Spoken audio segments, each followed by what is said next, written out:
Before the masks, before the numbers, before the chaos became legend, there was nothing. In the mid-1990s, 9 individuals from Des Moines, Iowa formed not just a band, but a pressure system. From this, a band called Slipknot would emerge, a name that would come to represent violence, anonymity, and emotional extremity in music. Slipknot was never designed to be safe. It was born from anger, isolation, and a refusal to conform. The masks were not costumes, they were armor. The numbers were not gimmicks, they were erasure. Identity became secondary to expression, and chaos became the language. Their rise was not clean. It was fueled by exhaustion, addiction, and internal conflict. Success came at a cost, and that cost would claim lives. Along the way, Slipknot would lose brothers, fracture from within, and repeatedly would face the question of whether the band should continue at all. Yet through tragedy and transformation, Slipknot endured. This is the story of how a group of outsiders from the American Midwest reshaped heavy music, not by compromise but by confrontation, a story of brotherhood, destruction, survival, and legacy. This is Slipknot.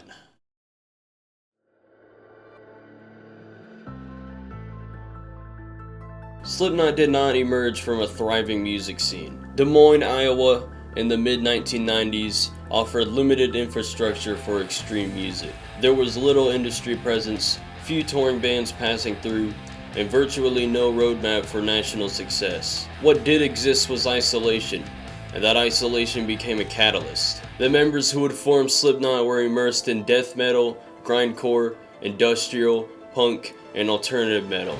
Bands like Sepultura, Fear Factory, Korn, and Meshuggah inspired the sound. But Slipknot's goal was not imitation, it was intensification. The band was founded in 1995 by Sean Cran, Paul Gray, and Joey Jordison. From the beginning, the concept was confrontational. Cran in particular envisioned a band that felt dangerous, unpredictable, and hostile to the audience. Early rehearsals were less about polish and more about maximum sensory overload. At this stage, Slipknot existed as an idea more than a stable lineup. Slipknot cycled through numerous musicians at its earliest phase. Guitarists and vocalists came and went rapidly. The band experimented with different names, song structures, and aesthetics. Key characteristics of this era were extremely short songs, death metal leading vocals, minimal melody, and chaotic, almost formless arrangement. This instability was not accidental. Members who could not physically or mentally endure the intensity were replaced. The first semi-stable vocalist was Anders Kolsefny. Under Kolsefny, Slipknot leaned heavily towards grindcore and death metal.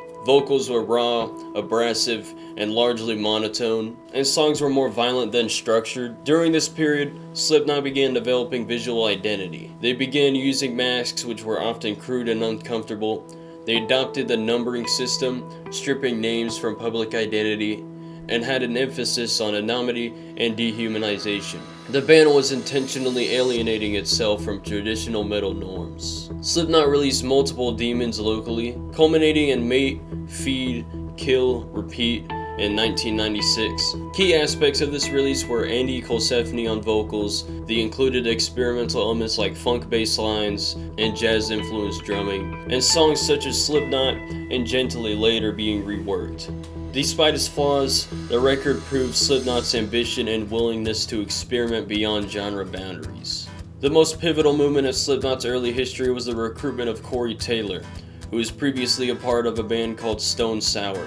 Taylor brought a wider vocal range, lyrical clarity, and emotional depth, and also stronger song structures. With Taylor's arrival, Anders Kolsefny was moved out of the primary vocal role and eventually left the band.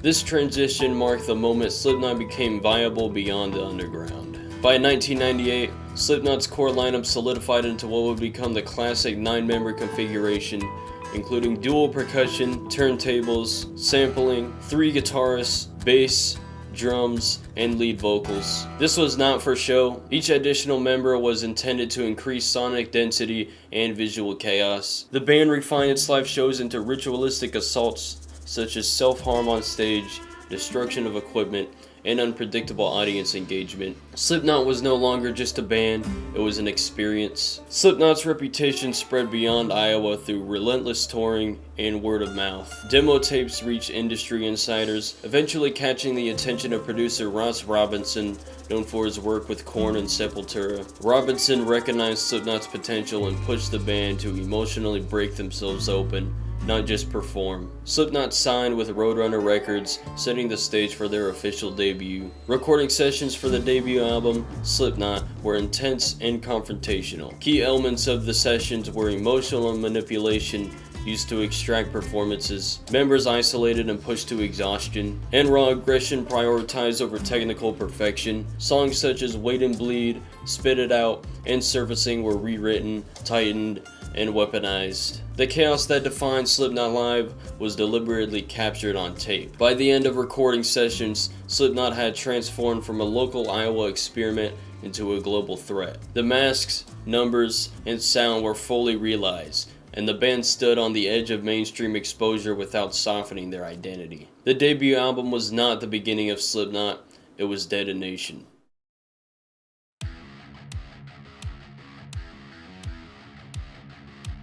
In June 1999, Slipknot was released by Roadrunner Records. It arrived at a time when heavy music was transitioning into the mainstream, but nothing on the market resembled Slipknot's level of aggression, density, or hostility.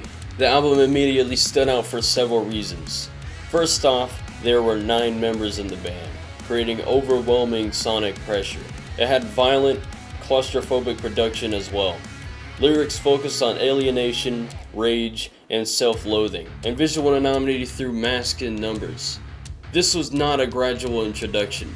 Slipknot entered the public eye as a fully formed threat. Key tracks in this album are Sick, a hostile, hyper-aggressive opener that announces Slipknot's nihilistic overview and uncompromising sound with relentless riffs and percussive chaos. Wait and Bleed is a deceptively catchy yet disturbing song that contrasts melodic hooks with lyrics centered on self-harm, disassociation, and inner turmoil. Spit It Out is a venomous rap-inflected anthem about defiance and self-assertion, aimed squarely at authority figures and industry pressure. And finally, Surfacing is a brutal rejection of conformity and control, often interpreted as Slipknot's mission statement of alienation and rage. The release of Wait and Bleed as a single proved decisive. Unlike much of the album, the song contained a discernible hook without sacrificing intensity.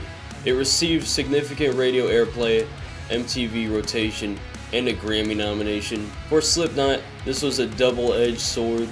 The band gained exposure rapidly, but success arrived before internal stability existed. Slipknot's appearance at Ozfest '99 marked their true arrival. At this stage, Slipknot played early daytime slots. Crowds were often hostile or unfamiliar, and the band responded with extreme performances. Their live shows included self-inflicted injuries, equipment destruction, physical altercations between members, and complete disregard for self-preservation. By the end of the tour, Slipknot had become one of the most talked about acts on the festival. Not because they were polished, but because they were uncontrollable. After Ozfest, Slipknot entered an almost non-stop touring cycle, headlining club tours, international dates, and festival appearances. There was virtually no downtime. The band was living on the road, financially unstable, emotionally volatile, and physically exhausted. During this period, substance abuse escalated rapidly, sleep deprivation became constant, conflicts turned physical, and the line between performance chaos and real violence blurred. The masks, originally symbolic, became prisons, hot, painful, and physically suffocating. As popularity increased, so did tension. Key fault lines included creative control, financial inequality, leadership struggles, and different coping mechanisms for fame. Members were no longer united by a shared goal. They were united by momentum, which is far more dangerous. Several members later described this era as one where they hated each other but needed each other. By the late 2000s, cracks were undeniable. Physical injuries accumulated, mental health deteriorated, and drug and alcohol dependence deepened. Despite success, many members felt trapped. The band had achieved recognition but lost control over their own lives. The anger that once fueled creativity was now feeding resentment. Roadrunner Records expected a follow-up album. Fans expected something even more extreme, Internally, there was no clear creative direction. Members were barely communicating and trust had eroded. The question was no longer about how to top the debut. It was whether the band could function long enough to record again. By the time Slipknot entered pre-production for Iowa, the band was exhausted, addicted, angry, and fragmented. Unlike the debut, which was recorded with hunger and ambition, Iowa would be recorded with resentment, pain, and hostility. That emotional condition did not hinder the album, it defined it. This era represented Slipknot's transformation form, a dangerous new band to a successful band actively destroying itself. Everything that made Iowa possible, the bard, the isolation, the extremity, was forged during this era between albums. Slipknot did not decide to make a darker record, they simply documented what they had become.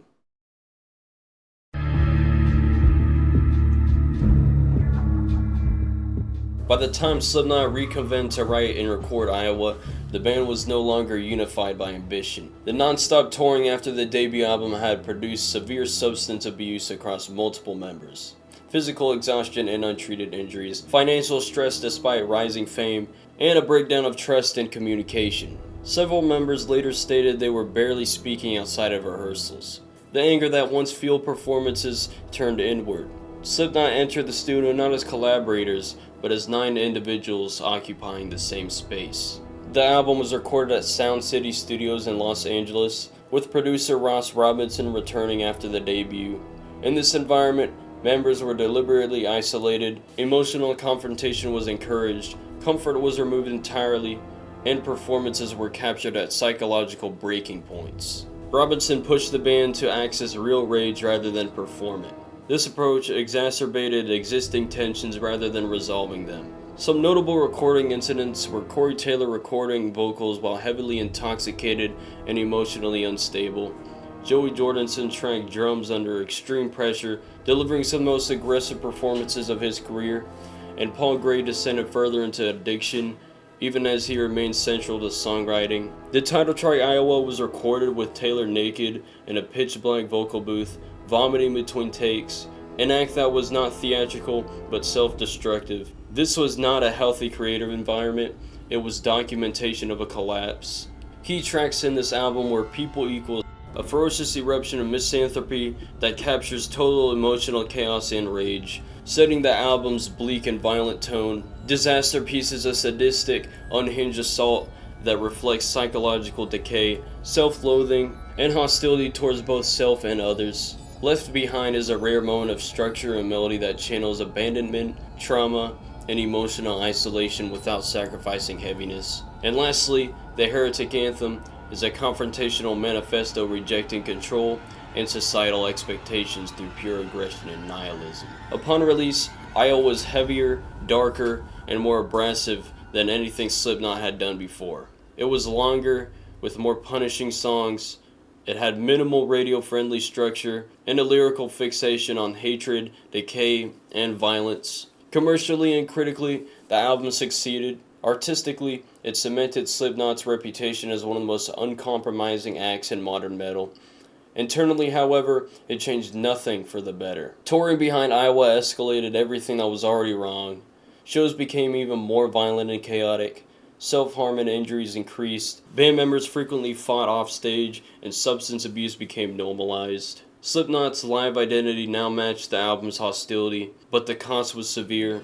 Several members have since described this tour as the moment where they realized the band might not survive.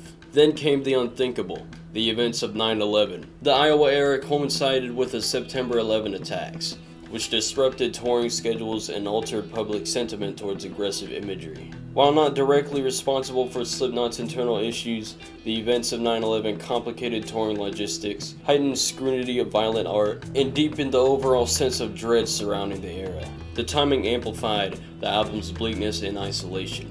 By late 2001 and into 2002, physical injuries were mounting, mental health was deteriorating, and drug use intensified rather than subsided. The band began canceling shows and shortening tours. What had once been relentless momentum turned into damage control. Slipknot was successful but non-functional. After the Iowa touring cycle, Slipknot effectively fractured. Members returned to Des Moines and pursued isolation, communication was largely seized, and the band entered an undeclared hiatus. At this point, Slipknot had achieved everything externally, but internally, it was hollowed out. Multiple members have stated that they believed Iowa would be the band's final album. The period following Iowa forced a decision: continue and fundamentally change, or end the band entirely. For the first time, Slipknot had to confront sustainability, not extremity, as the primary challenge. This philosophical shift would directly shape and approach the next record. Before entering the production of Volume 3, The Subliminal Verses, Slipknot made critical internal changes. Substance abuse began to be addressed, communication reopened, and the band consciously rejected the repeating of the Iowa environment. And a decision was made to evolve or dissolve. Producer Ross Robinson was not brought back. Instead, Slipknot sought a different creative process, one that focused on control rather than chaos. The Iowa era represented the creative peak of Slipknot's extremity and the lowest point of their internal health. Everything that followed, melody, restraint, experimentation, was not a compromise, it was survival. Volume 3 would not exist without Iowa nearly destroying the band.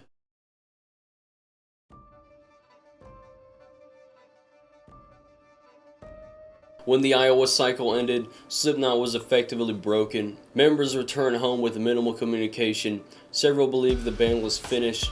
Substance abuse had reached unsustainable levels, and the Iowa process was universally regarded as traumatic. For the first time, Slipknot faced a non-negotiable reality. Another album like Iowa would destroy the band. The question was no longer about how extreme Slipknot could be, but whether it could survive at all. Before writing even began, Slipknot made several foundation decisions. The next album would not be created through emotional abuse, chaos would no longer be the primary creative engine, and longevity mattered more than extremity. This was not about commercial appeal, it was about control. To enforce this shift, Slipknot chose a producer that would not encourage psychological collapse. Slipknot enlisted Rick Rubin, marking a dramatic departure from the Ross Robinson era. Rubin's approach emphasized songcraft over emotional provocation, space and dynamics instead of constant density, and individual accountability rather than collective chaos. Recording took place at multiple locations, including the mansion in Los Angeles. Unlike Iowa, the environment was restrained, sometimes to the point of frustration.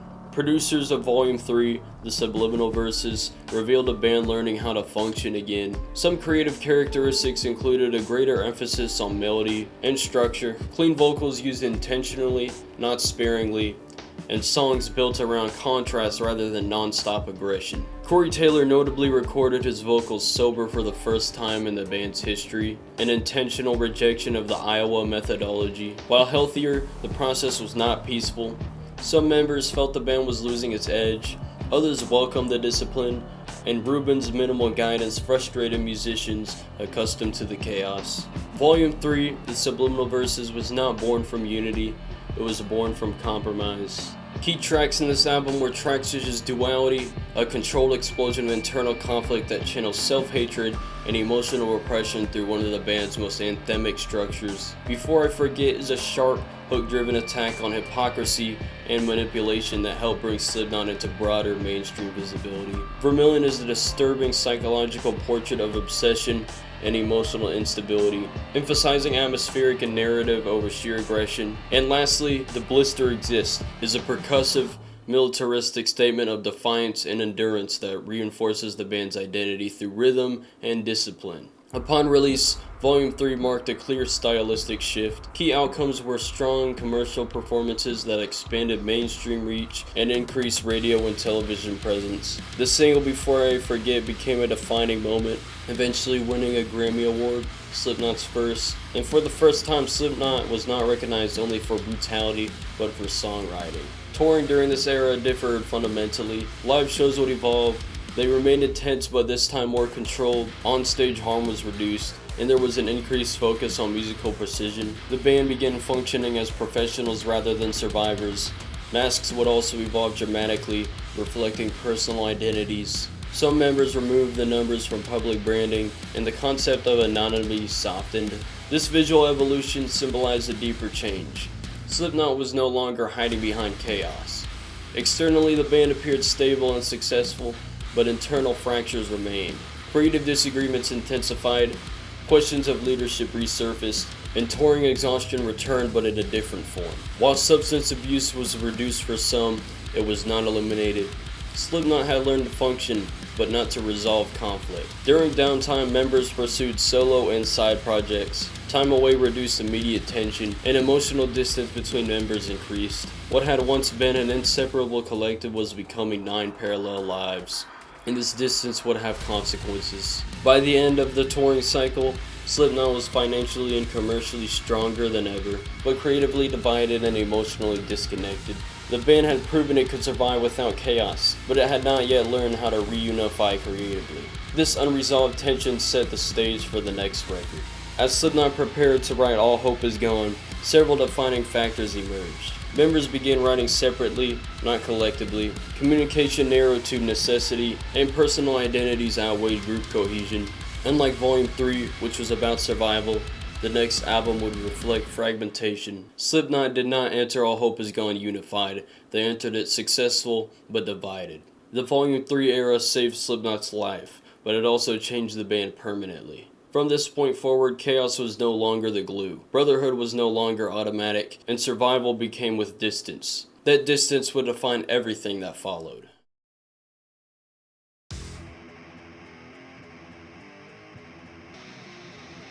Following Volume 3, The Subliminal Verses, Slipknot was more commercially successful than ever.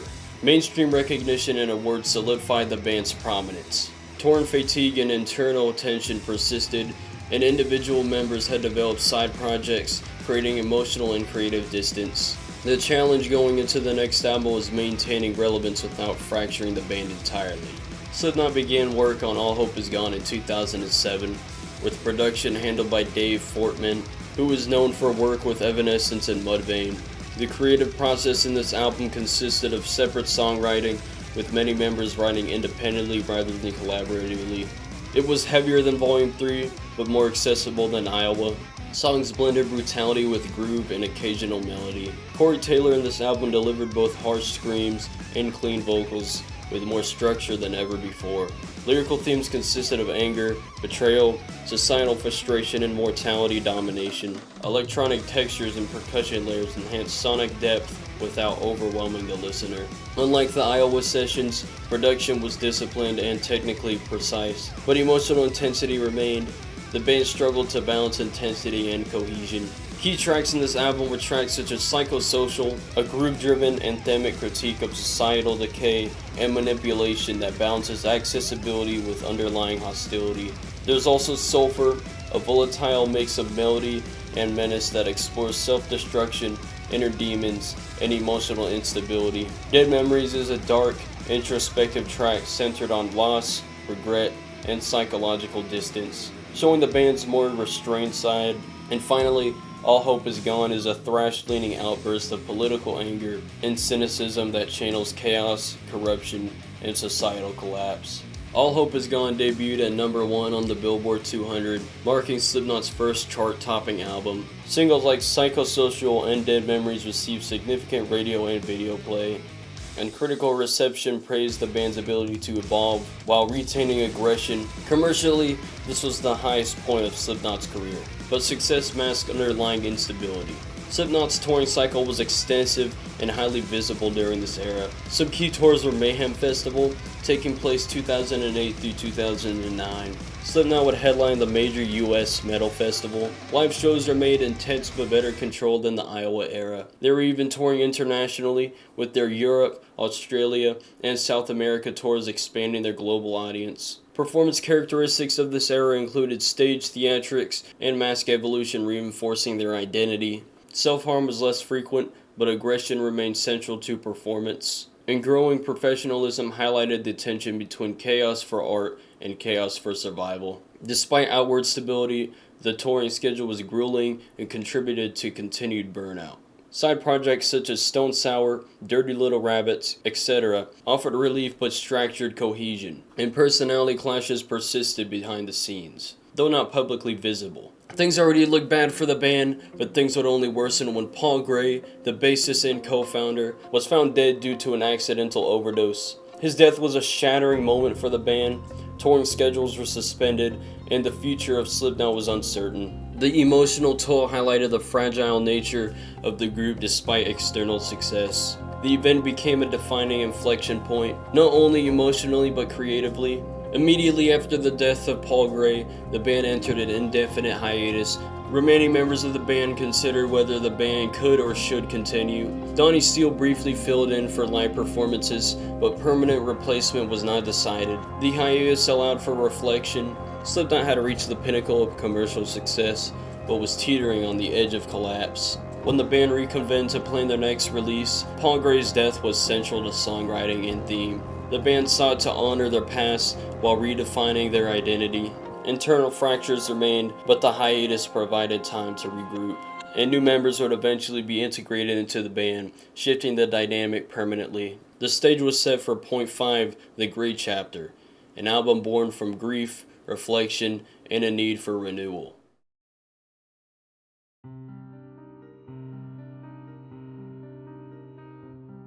The death of Paul Gray in May 2010 left Slipknot emotionally shattered and directionless. The band had entered an extended hiatus. Members publicly questioned whether Slipknot should continue, and guilt, grief, and unresolved interpersonal tension dominated. For the first time, Slipknot was not defined by chaos or success, but loss. By 2011, the band made the decision to continue, not to replace Paul Gray, but to honor him. Donnie Steele joined as a touring-only bassist. The band returned to the stage for memorial-driven performances, and emotional restraint replaced theatrical violence. Slipknot's early return was less aggressive and more reflective, signaling a new chapter. However, in late 2013, Slipknot announced the departure of Joey Jordison, a founding member and creative cornerstone. Joey was fired from Slipknot in the late 2013 as the result of a breakdown in trust-driven issues by health-related performance issues and internal communication failures. Jordison later revealed that he was suffering from transverse myelitis, a rare neurological disorder that impaired his leg function and coordination. This directly affected his ability to perform at Slipknot's required level during the All Hope Is Gone touring cycle. Jordison stated that he was dismissed via email without a meeting or chance to explain his condition. Slipknot has now publicly detailed its internal rationale beyond acknowledging the split, which reinforced the perception of a severe communication breakdown. By the time Jordison's diagnosis became clear, the relationship had already deteriorated. Both sides moved on rather than attempting reconciliation. This marked the definitive end of Slipknot's original core lineup. Slipknot began writing Point 5, The Gray Chapter, with the understanding that it would be a memorial record. It was produced by Greg Fidelman. It was recorded across multiple studios rather than a single, isolating environment, and emotional honesty was prioritized over brutality. Themes centered on grief, rage, and remembrance. Aggression returned, but with control and structure, and lyrics directly referenced loss, guilt, and survival. Two new members joined during this era, a new drummer and a new bassist. Their identities were deliberately hidden to prevent comparison to Paul and Joey, preserve Slipknot's anonymity ethos, and focus attention on the music, not the lineup. This reinforced Slipknot's belief that the band existed beyond any individual. Key tracks on this album were tracks such as The Devil and I, a brooding mid-tempo anthem focused on self-confrontation, inner darkness, and fractured identity. There's also Kill Pop, a manipulative love as addiction metaphor that blends vulnerability with bitterness and restraint. Custer is a raw, confrontational explosion aimed at exploitation, entitlement, and emotional abuse. And lastly, Sarcastrophe, a hostile reintroduction that reasserts Slipknot's aggression while addressing chaos and renewal. Upon release, Point 5, The Gray Chapter was met with strong commercial performance. It was praised for emotional depth and intensity, and was recognized as Slipknot's most personal album. It was not viewed as a comeback, it was viewed as a survival statement. Touring during this era balanced aggression with restraint. Live characteristics included brutal performances without the self-destructive chaos of earlier years. Visual tributes to Paul Gray incorporated into shows, and a greater emphasis on musicianship and pacing. Fans responded strongly to the album's emotional weight, and shows felt communal rather than confrontational. Slipknot had matured, not softened. Following the touring cycle, the band entered its longest period of operational stability since the early 2000s. Internal communication improved, and members focused on longevity rather than escalation. For the first time since Volume 3, Slipknot appeared sustainable. Unlike previous cycles, there was no rush to record. Members took extended personal time, and the band avoided repeating grief-driven creation. This deliberate slowdown allowed Slipknot to reset creatively. As Slipknot prepared to write We Are Not Your Kind, several defining factors were in place. The band had fully processed Paul Gray's death artistically. New members were fully integrated, internal power dynamics were stabilized, and there was renewed creative confidence. Unlike Point 5, the next album would not be about survival, it would be about reassertion. Point 5, the Gray Chapter, closed the era of mourning. What followed would be a band no longer defined by loss, but by intent. Slipknot had endured fame, addiction, death, and identity collapse. Now, for the first time in years, they were ready to advance rather than recover.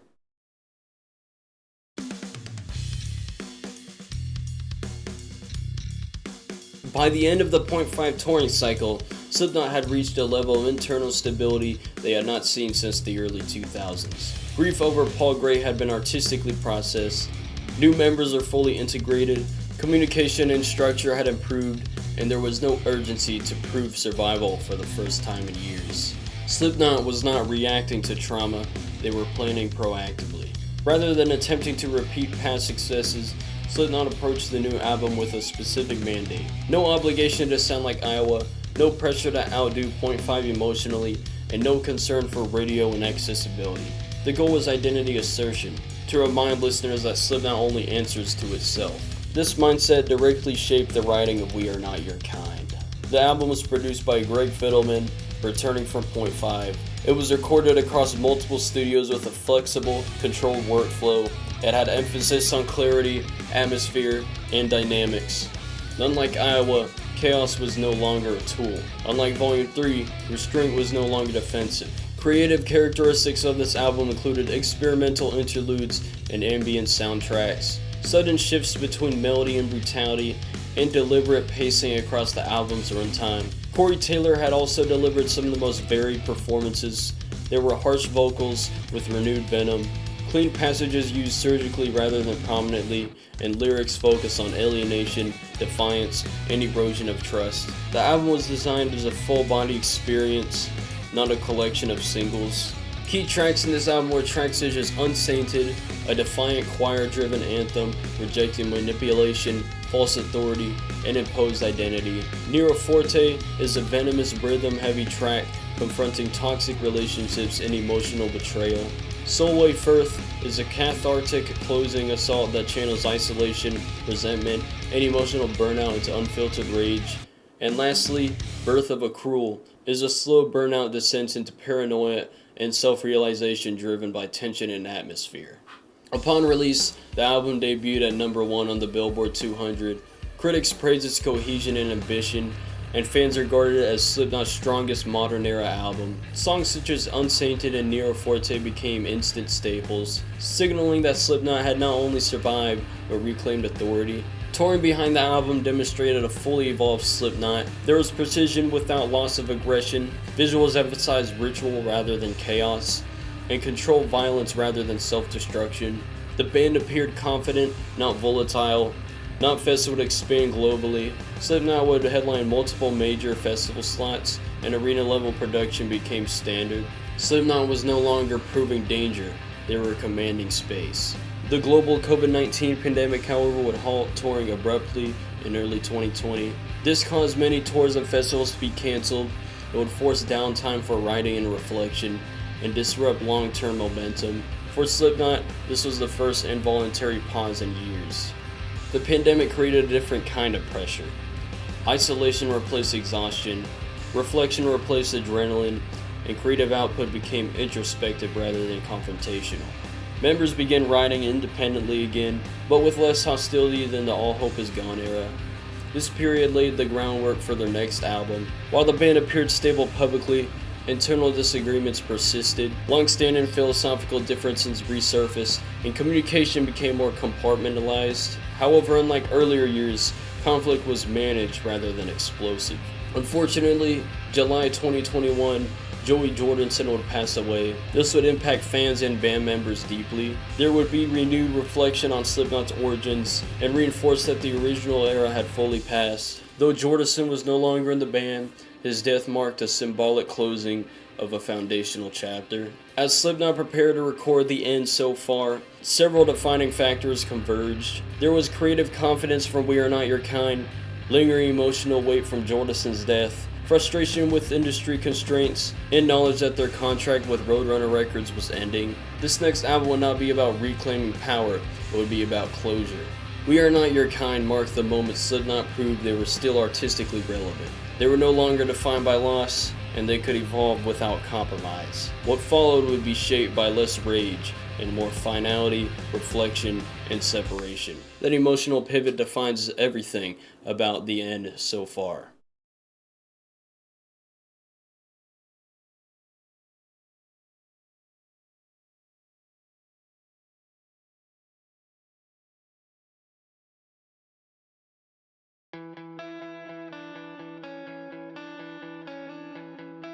By the time Slipknot began work on the end so far, the band was operating under conditions unlike any previous era. The aftermath of We Are Not Your Kind's success, the emotional impact of Joey Jordison's death in 2021, ongoing industry frustration, and knowledge that this would be Slipknot's final album under Roadrunner Records. This was not an album born from hunger or survival, it was born from finality. This album was produced by Greg Fidelman, continuing the modern era partnership. It was recorded across multiple locations rather than a single immersive studio, and remote collaboration played a larger role due to lingering post-pandemic workflows. The process was methodical, but notably less unified than We Are Not Your Kind. Creative characteristics of this album are increased emphasis on atmosphere and melody, cleaner vocal approach used more frequently, and less overt aggression, more introspection and ambiguity. Corey Taylor has described this album as intentionally varied rather than cohesive, reflecting a band no longer trying to prove a singular identity. Lyrically, themes revolved around endings and separation, disillusionment and control versus obligation. The title itself signaled intent, not the end of Slipknot, but the end of a chapter. Upon release, the album debuted strongly but divided fans. Critics noted its experimental leanings and lack of uniform aggression. Many interpreted the record as transitional rather than definitive. Rather than a climax, the end so far felt like a clearing of the slate. Torn during this era emphasized ritual and legacy over volatility. It had high-structured set lists, emphasis on classic material alongside modern tracks, and a large-scale production with refined pacing. Slipknot no longer needed to shock audiences, they commanded them.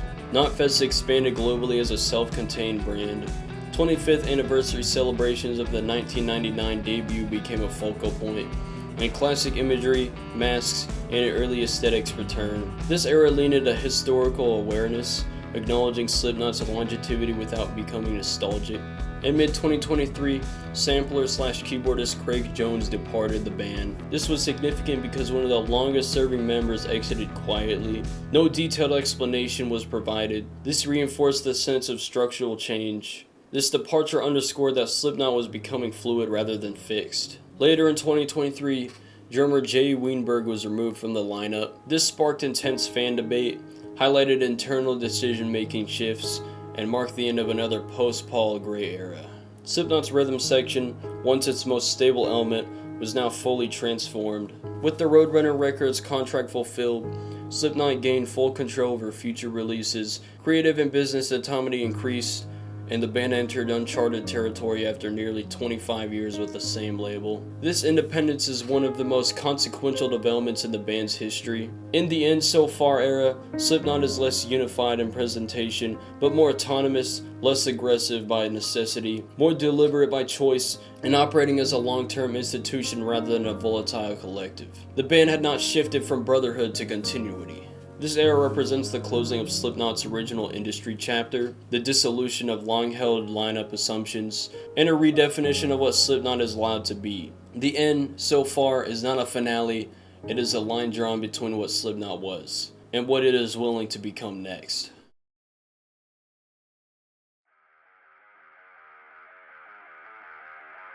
Slipknot's modern era is defined by control rather than chaos.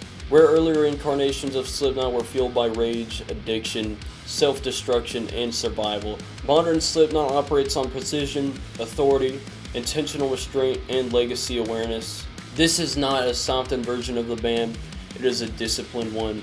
Slipknot no longer needs to prove danger, they embody it. Early Slipknot functioned as brotherhood bound by desperation and shared suffering. The modern era reflects a structural evolution. Members are replaceable, the entity is not. Identity has shifted from individuals to the collective, and longevity outweighs volatility. The departures of founding and long-standing members did not end Slipknot. They clarified what Slipknot had become, an idea larger than its creators. This transition was neither clean nor painless, but it was inevitable. Modern Slipknot performances are tightly structured, visually ritualistic, and musically precise. Where early shows felt dangerous and unpredictable, current performances feel commanding. The chaos was choreographed, the violence was symbolic. Slipknot has evolved from a band audience feared into one they submit to. The conclusion of Slipknot's long-standing relationship with Roadrunner Records marked a critical turning point. For the first time in their career, Slipknot controls its release schedule, Slipknot controls its presentation, and Slipknot controls its future. Slipknot's influence is measurable and permanent. They normalize extreme imagery in mainstream metal, masks and anonymity as serious artistic tools, 9-member lineups as functional, not theatrical, and emotional extremity as a legitimate creative force. Entire subgenres such as nu metal, modern metalcore, extreme alternative metal carry Slipknot's DNA. They proved that aggression could coexist with structure, experimentation could thrive at scale, and extreme music could dominate the mainstream without compromise. More than any album or tour, Slipknot's legacy is endurance. They survived fame without preparation, addiction without collapse, death with dissolution, and lineup changes without identity loss. Few bands endure success, fewer bands endure tragedy, and almost none endure both repeatedly. Slipknot did. In the modern era, Slipknot represented the possibility of evolution without erasure, the idea that extremity does not have to self-destruct, and a blueprint for longevity in heavy music. They are no longer reacting to the world, they are established within it. Slipknot did not become legendary because they were the loudest, the angriest, or the most shocking.